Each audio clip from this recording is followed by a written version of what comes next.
Eh bien salut à toutes et à tous, j'espère que vous allez bien. Donc aujourd'hui on se retrouve et non pas dans un jeu mais carrément sur le bureau de mon ordinateur, puisque en fait vous avez été très nombreux à me demander comment faire fonctionner le volant, euh, comment dire, pas en l'installant, puisque normalement vous avez le mode d'emploi, donc normalement j'espère que vous avez compris.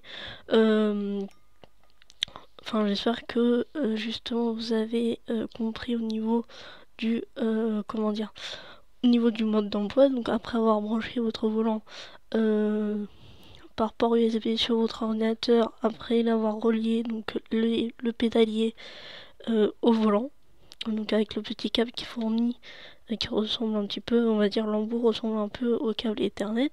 Donc vous avez juste à le clipser et puis normalement c'est ok. Et après vous avez juste appuyé sur le bouton mode pendant 3 secondes pour pouvoir l'allumer, et après pour passer donc comment dire, pour passer d'un mode à l'autre, donc du mode X input ou direct direct input, donc vous faites mode, et puis normalement vous devez donc basculer vers l'un et l'autre. Pour ceux qui ne savent pas, la différence entre les deux modes, c'est que le mode direct input en fait, comment dire, est prévu pour les jeux anciens et quelques jeux plus récents, et le X input est convient pour la plupart des jeux actuels.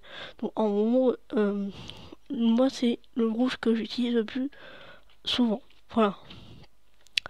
Donc pour ETS2 ça sera rouge. Donc en gros ça sera pour de toute façon normalement euh, par défaut ça sera directement sur ce mode là, donc sur le bouton rouge. Voilà. Vert ça sera plutôt direct direct input. Voilà. Donc pour après, quand vous avez fait ça, vous devez installer le driver. Donc le driver qui est prévu, qui est dans le disque qui vous a été fourni par, par le fabricant du volant. Donc si vous n'avez pas de disque, et ben, essayez de trouver sur internet des drivers possibles pour, pour installer, ou sinon vous avez juste à regarder en fait au niveau du... Regarder sur le site internet du constructeur, enfin du fabricant, voilà. Donc après que vous ayez fait ça, tout simplement, vous allez dans comment dire, vous allez dans périphérique et imprimante.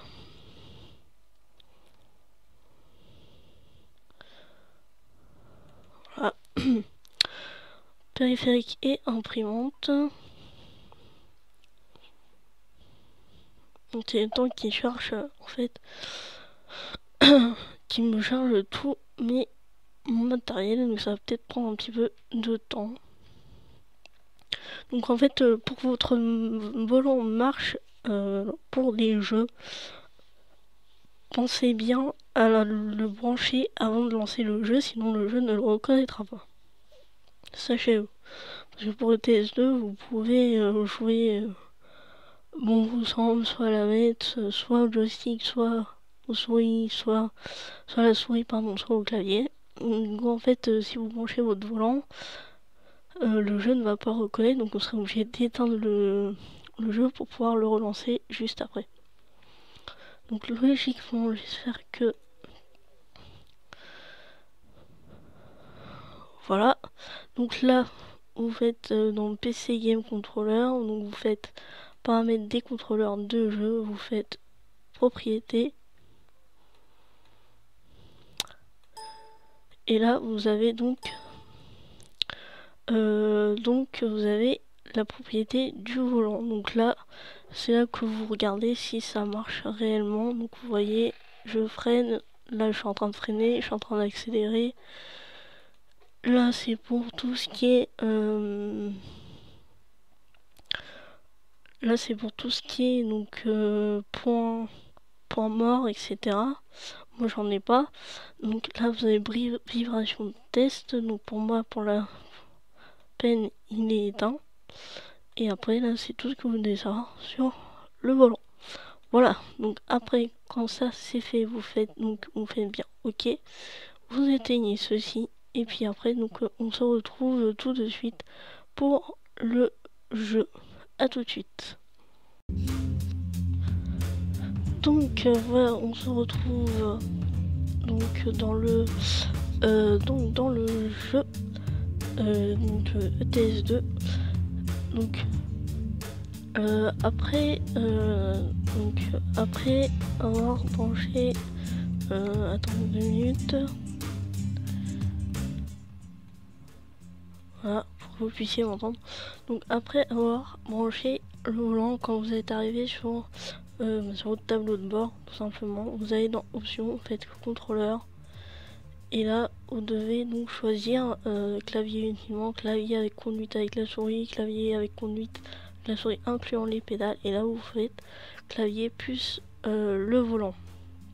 Donc sous-type de contrôleur, donc volant, manette, joystick. Vous pouvez aussi jouer à la manette Xbox 360 ou au joystick si vous avez le joystick. Donc là pour l'instant nous c'est le volant, donc automatique réel.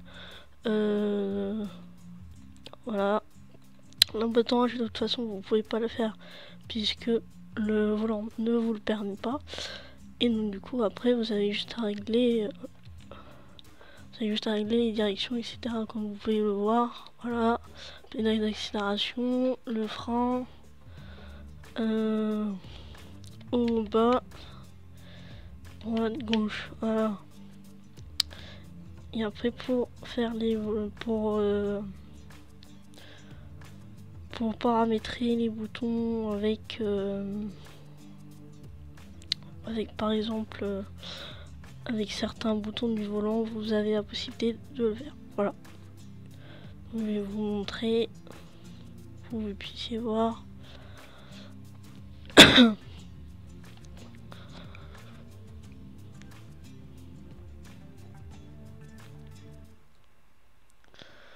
Donc, voilà. Donc là, hop, j'enclenche la marche avant. Et voilà, je roule.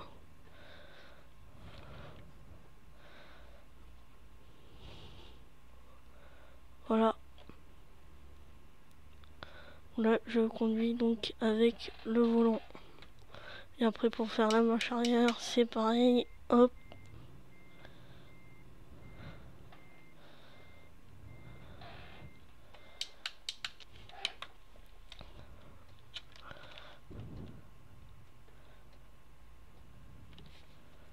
Et voilà.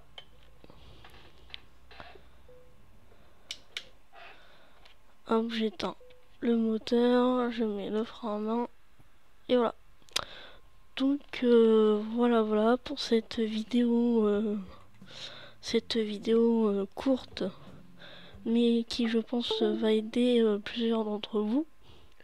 Donc surtout si vous avez des questions, n'hésitez pas, envoyez-moi des messages ou pardon, dans les commentaires, il n'y a pas de souci. Je pourrai vous y répondre. Voilà, j'espère que cette vidéo vous a plu. N'hésitez pas à vous abonner si ce n'est pas fait, de mettre un pouce vers le ciel parce que ça fait toujours plaisir, si vous avez aimé évidemment, et si ça vous a été utile. Voilà les amis, allez, on se retrouve bientôt pour de nouvelles vidéos, et en attendant, portez-vous bien, n'oubliez pas que la force du jeu soit avec vous. Allez, ciao tout le monde.